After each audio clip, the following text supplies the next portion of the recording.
తిరుమల శ్రీవారి లడ్డూ వ్యవహారం దాడులకు దారితీసింది.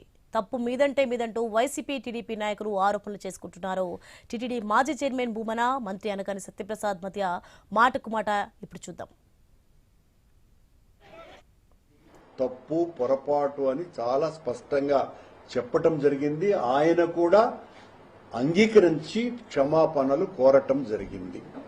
కానీ డైవర్షన్ పాలిటిక్స్ లో భాగంగా భరించలేని చంద్రబాబు గారి పార్టీ, జనసేన పార్టీ ఈ రకంగా రాష్ట్రమంతా ఓ విధ్వంసకర రాజకీయాన్ని చేయటానికి దాన్ని సాకుగా తీసుకొని మా మీద దాడి చేస్తున్నది.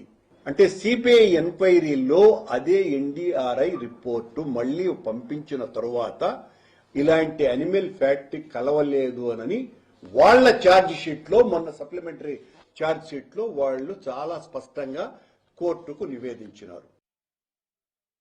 ఆ రోజున అసెంబ్లీ సాక్షిగా నేను అసెంబ్లీలో ఉన్నాను.